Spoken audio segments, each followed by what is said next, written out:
Welcome to CEO Money. I'm Michael Yorba. Thanks for joining us. I've got Sandy Padala, founder and CEO of Rex Programming with me. Sandy, welcome to the show.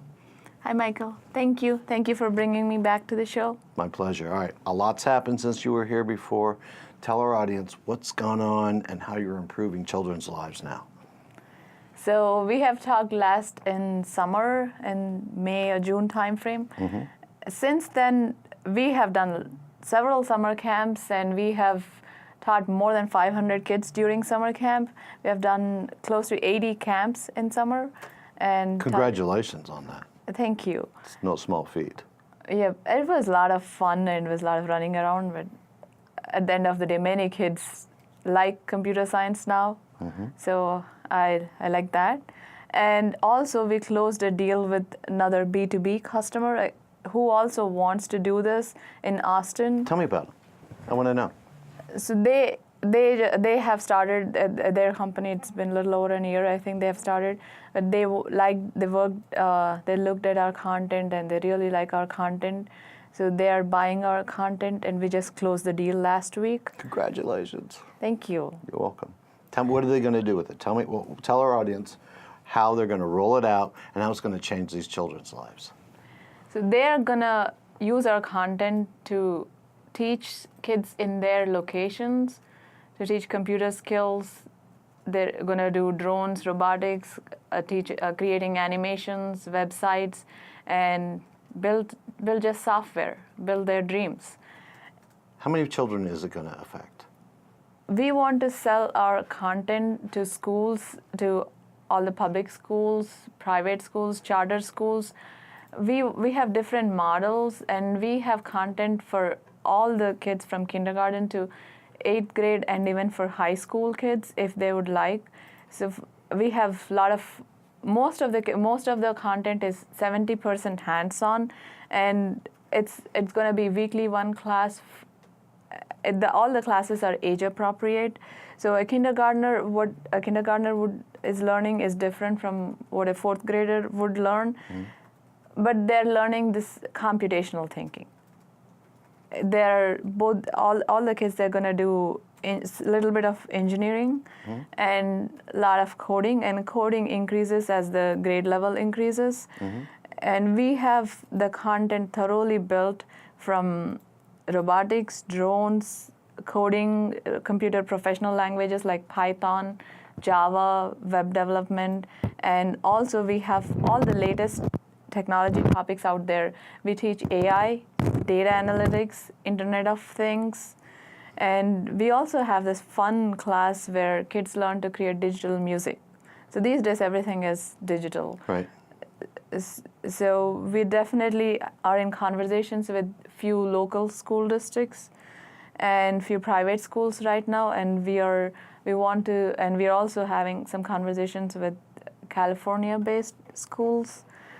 We definitely want to go global and sell our content to school districts and any educational-based businesses who wants to teach technology skills to kids. Now, it seems to me after children go through the courses with you, they become international citizens. Coding is a universal language. All you have to do is just have a small translation, and they can become world travelers and high wage earners in the next economy as we go forward. I have a lot of people that come through here with cryptocurrencies and blockchains, and it's all about coding. And if you don't know coding, you're going to not be able to ride the train to success as they go forward. Is that kind of what you're doing? Yep, you're spot on.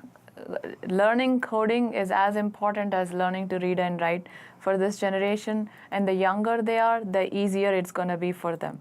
And especially for girls, the younger they are, it introduce coding skills at a very young age to girls before they made up their mind. Do you find that girls are more receptive to coding than boys? I mean, with that last statement, it made me kind of go there a little bit. Yes? No? Or is there?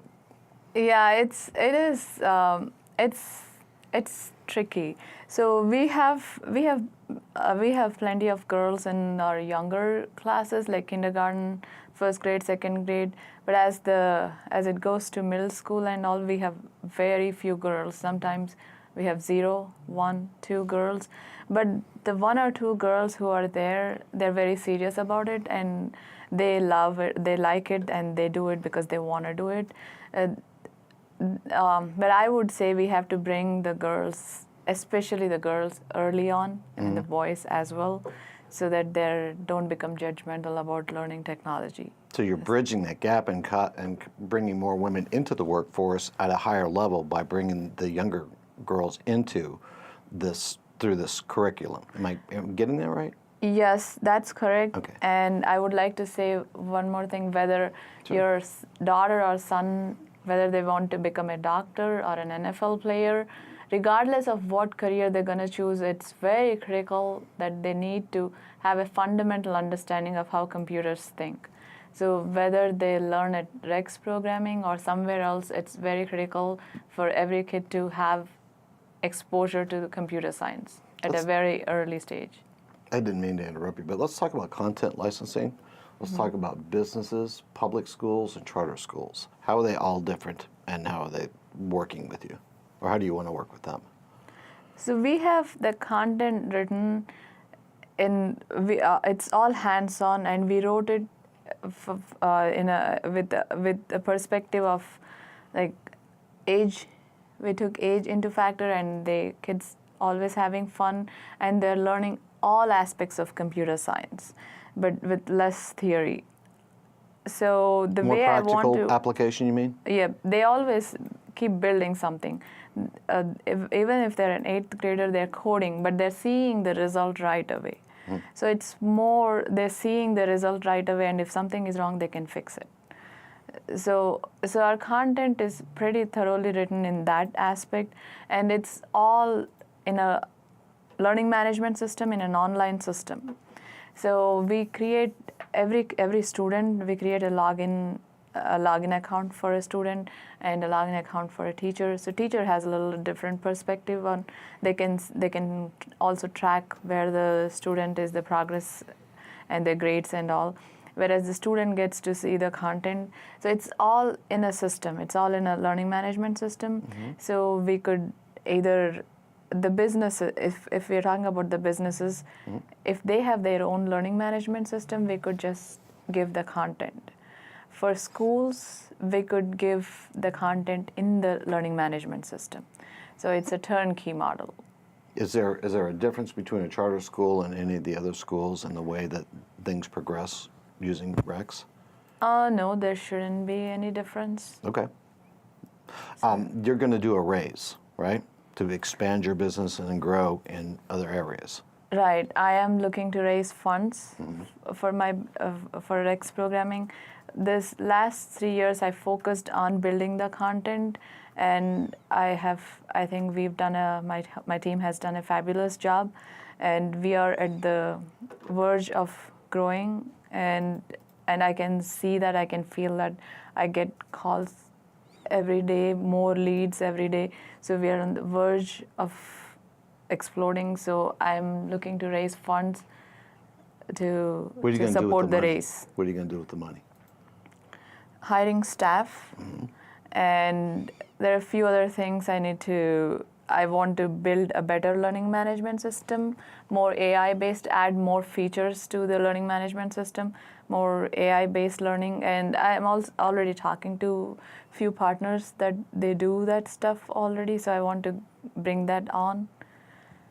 Beautiful. All right, I can't wait to see what happens next. I'm going to do what I can to push this forward and make whatever introductions I can, because I believe in you and I believe in what you're doing. Thank you so much. Thanks, Sandy. All right, you've been watching CEO Money with Michael Yorba. Thanks for joining with us. Don't forget, like us on Facebook, follow us on Twitter, and subscribe to our YouTube channel.